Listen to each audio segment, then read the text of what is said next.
sometimes you have to just pause to understand the sovereignty of God, you know, and that his will really is not our will, and his ways are really far above our ways. And so in that, I had to accept that, you know, and not use it as a crutch to give up, or use it as a crutch to say, well, I'm not going to do this no more because you didn't do this for me. That was Bryan Andrew Wilson, our guest on this edition of Conversations from Studio 5. Bryan is a recording artist, songwriter, and pastor. Well known for singing His Eyes Are on the Sparrow with the Mississippi Mass Choir back in the 90s as just a child. Today, after a brief hiatus, he continues his music journey. He's also been called to the ministry and is the founder and pastor of Freedom Atlanta. I'll begin where I typically end in an interview, and I'll ask you if you could go back in time now that you are as old as you are and experienced as you are, if you could go back in time now and talk to that little boy with the Mississippi choir singing His Eyes on the Sparrow, what would you tell him today?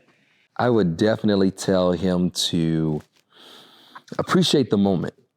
I think that's something that as I've gotten older, that I realized I didn't do.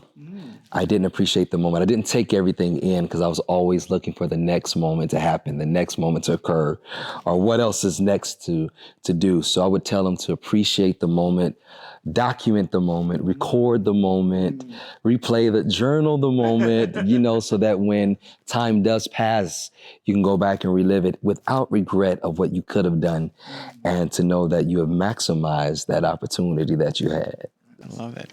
So what moment are we sitting in now in Bryan Andrew Wilson's life? Moment now, I am in a point, I feel like I'm in a renaissance period. You know, things are being rebirthed in my life all the way around. The music ministry is really being rebirthed. I feel as though I found my sound, you know, and as a singer, I think that's something that every artist desires to do. You know, we always want to evolve. But I think there comes to a moment where you have to say, well, this is who I found my identity. And then I can just build on that. So I'm at a place now that I found my voice, something that I think that has always been a challenge for me since I grew up in the industry singing. You know, of course, a kid with a high voice before puberty. And then after puberty, I'm like, who is this person? What voice is this, you know?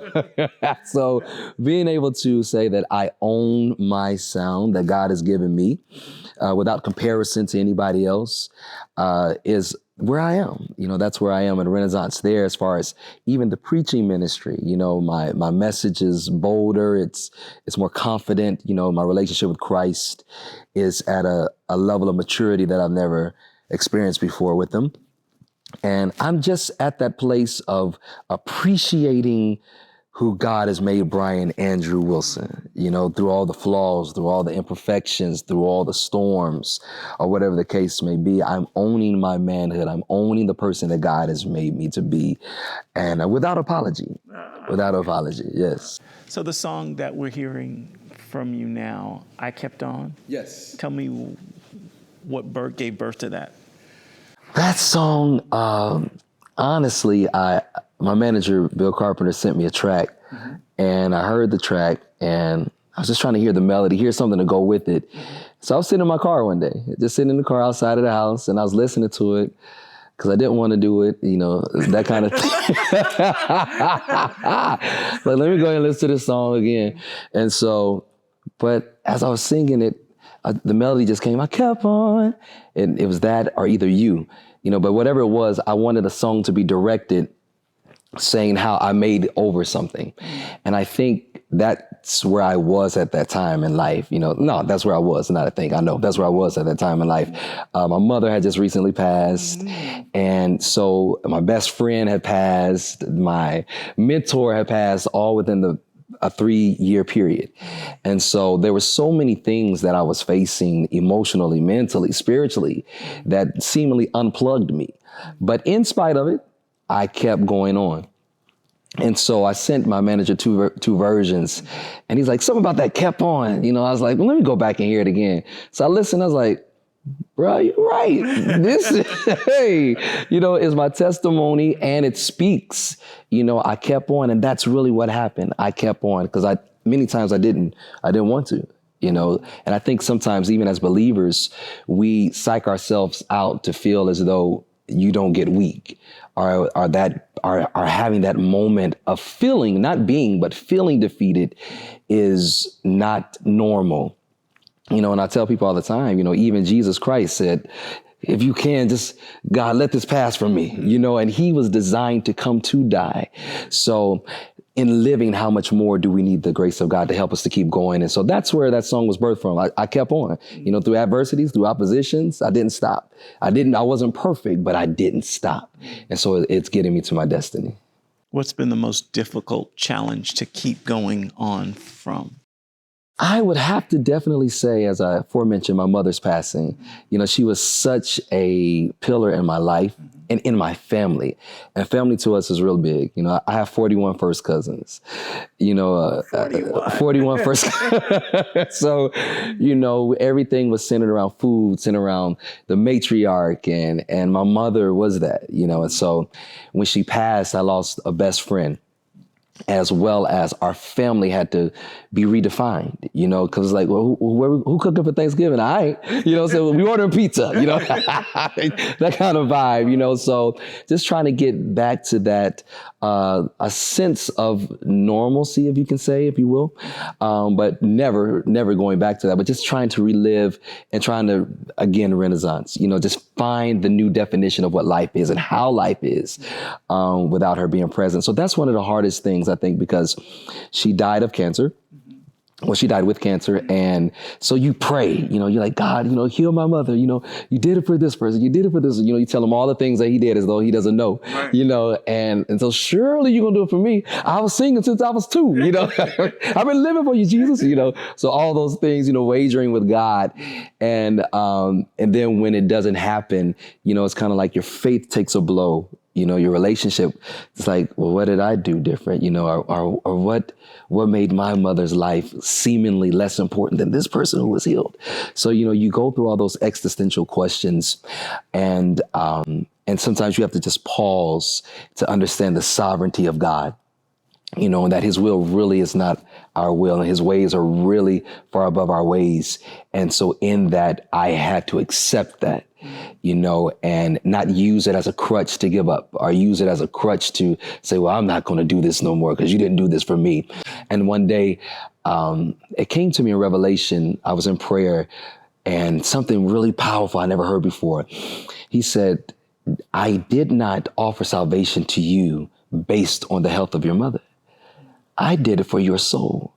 And at that moment, I realized, even if she lived or died, I got a savior that I have to please. I have a savior that I have to live for, and that I know that she's saved, So I was like, this is a win-win if I really think about it, And at that moment, it really kind of gave me a revelation to persevere and to keep going. Mm-hmm. Yeah. What would you say to someone going through grief? We're now approaching a season of the year where I think grief is even harder than any other time, because we go through these pivotal holidays where we're used to people being there. Absolutely. And now they're not. I would definitely tell them, see a therapist. I believe in the power of prayer, but I do believe that God graces us in different perspectives and in different measures. And many times the spirit of counsel rests on an individual, and which is one of the 7 spirits in Isaiah. So I believe that he uses those individuals in a way that can reach undiscovered areas of our lives that we have hidden from others, wounds that we've covered up with laughter, or pains that we've covered up with working out in the gym. I'm going to exercise it out, so it ain't going to help, what I'm saying? It may be a little bit of Band-Aid, but, so I would suggest that, and to let them know that you find safety in community. So many times when you're going through those situations, you isolate yourself. I don't want to remember this, but one of the hardest things, but one of the best things is to remember. Remember, literally remember, like this was a gift that was given to you. Time with them was a gift given to you. And if you're grieving, that means that there was love there. So appreciate God for that love moment and carry that legacy out. And I'm finding that's what's been healing for me, is to carry out the legacy. My mother was a loving woman. She was funny. She was full of laughter. She never met a stranger. It was always somebody eating at the house. So I carry that out. And many times I can feel that impartation, if you will. And just to know that what she taught me, is immortal because I'm using it as legacy. So I would definitely tell them therapy, embrace the gift, and also deal with the reality that they're not there. That denial can prolong that period. But, deal with the reality. They're not there. They're not there, but you can make it, and you still are, so you can still be that beacon for them. So you took a break from music? Yes. What happened to make you distance yourself? How long has it been? I think I took a break from music for a couple of years. I was still doing like singles every once in a while. Once again, my manager, like he has been on me. And, but I was like, I'm okay. I'm gonna do something else. I'm good. I don't want to do the industry thing. I've been there, done that, and, but, I never stopped singing because it's just in me to do so. But I started teaching. Got involved in education, special education teacher, where I fell in love with that demographic of the student body. From there, also went back to school to work on my master's of teaching, started pastoring. And so just started moving into other areas. Then I fell in love with my fitness journey.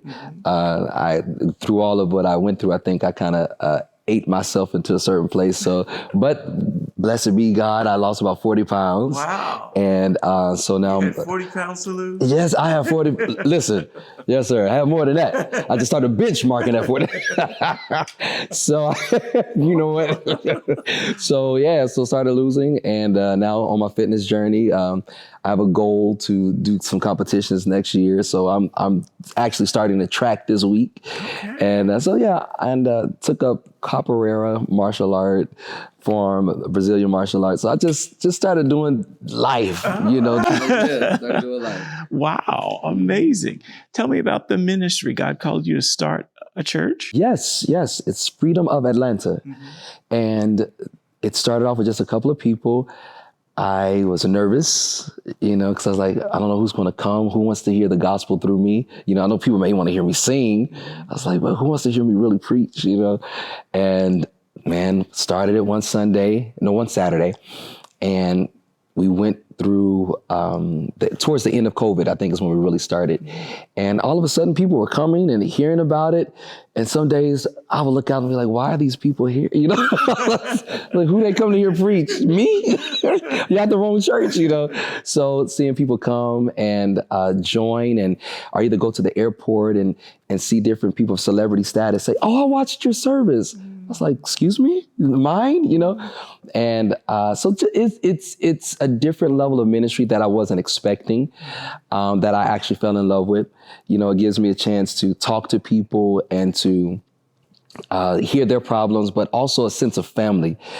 I really build our ministry on love and family, the love of Jesus Christ. Jesus, you always call him eating with the disciples and sitting with the disciples, going on boat trips is what I call it, with the disciples. He was with his crew, so that's what I try to implement in our ministry, that even if I'm not the greatest preacher, if I'm not the greatest, homilist, that I am giving you the gospel, but I'm definitely giving you the love of Christ and his instructions. So that's what we're based on. Nice. Yeah. What can we expect next? From Bryan Andrew Wilson, I believe we are going to see definitely more music. Okay. I've really been now smitten again with the writing bug and enjoying just what God is doing. Just a new mindset on it. Definitely, I want to incorporate ministry with fitness because I can see how they work together. I believe in the power of Jesus Christ, that he's able to heal, but I also believe that it is our job to maintenance that healing. So many times we get healed and go back to the same habits. It's like, no, he didn't heal you to go back. So I believe that's a part of ministry, longevity. And so those aspects, and I just really want to explore explore this time that God has given us, while we have it, while it's here before he returns, because he's surely coming, I believe it. And, so those are things to expect from me, definitely fitness, definitely more music, and possibly, if the Lord opens the opportunity to go into some, camera, hopefully on camera one day. Yeah, so we're going to see what's going to happen. I like it. Yes. Beautiful. How would you describe the music industry? You've been in it for a while, so I know things have changed drastically than when you started. Yes. When you look out at the landscape now, what are you thinking?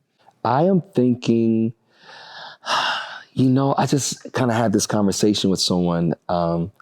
I can remember going to places as a kid selling cassette tapes, selling CDs. And I remember that you had that one artist that you would go see. But now with social media and all these other outlets, there's so much talent out there now. That's one thing that I've noticed, that it's inundated with gifts and inundated with people of extreme measures of talent, and that it is not as, it's just so spread out now, I guess is the lack of a better word. It's so many. It's like a buffet now, to choose from, like I was telling someone I went to hear a particular artist at a place and I had never heard of them, but it was packed out. Everyone knew the song. I was like, how do y'all even know this person? It's like, where'd they come from? It's like TikTok, So, I think that's what has changed. I think it's given everybody an opportunity to succeed. It's given everybody an opportunity to share what God has given them. You don't have to wait on the record company anymore. It's not the, knock on the door for the CEO kind of vibe any longer, but everyone has a platform. It's just about how you utilize it. So that's something that I've noticed that is different, and that it's just really about putting yourself out there. Nowadays, it's not so much as someone catering to you and walking you through. It's kind of like, hey, you can sing, you got a cell phone, make it happen, that kind of thing. Yeah. Who are you listening to? I am more of a retro kind of person. Like, I love throwback music. Like, I listen to old Pace Sisters. I listen to old Clark Sisters. I know they have new stuff, but I love old school. Bishop Ronald Brown. I find people on the internet that, like the Davis sisters and the people that Black and Whites on YouTube, and because I love the frequency that they moved in. I feel like their approach to music, it was strong. It's like you could feel the sweat coming out of, it's like they singing like they really hot, there's no air conditioning there, so you can feel that passion. And that's something that always captivated me and that I love to hear. And so I often want to incorporate that in how I sing. I want that to be, even as a child. And I think that's why I had such a mature approach, because that's what I grew up on, old school quartet and Mahalia Jackson. What 6-year-old listening to Mahalia Jackson, So, that's what I grew up on, and that's what I like to listen to. That gets me through. It really gets me through. But I appreciate, all the other artists that's out now, especially like, the Walls and the Jacalens and the Kiera, and even to me, those are individuals, they're young, but they still carry that old reminiscent, so yeah. Indeed.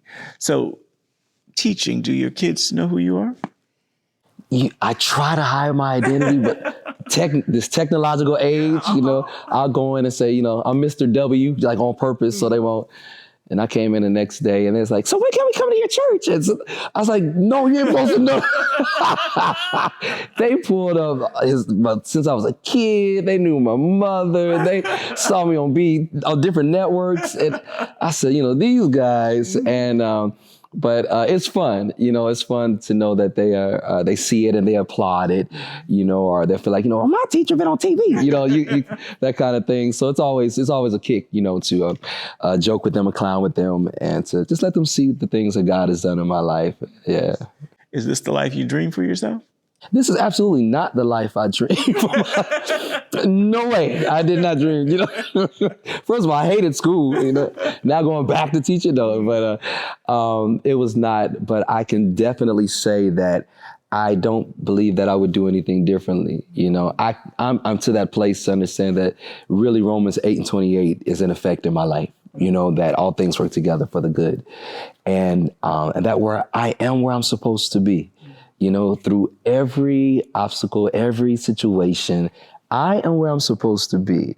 And I own that moment, I own that moment with confidence, but I love it. I love education. I'm loving the fitness journey. I'm loving the ministry. We're in the process of planning another ministry somewhere else. So we actually have within the Reformation that I've been allowed to structure.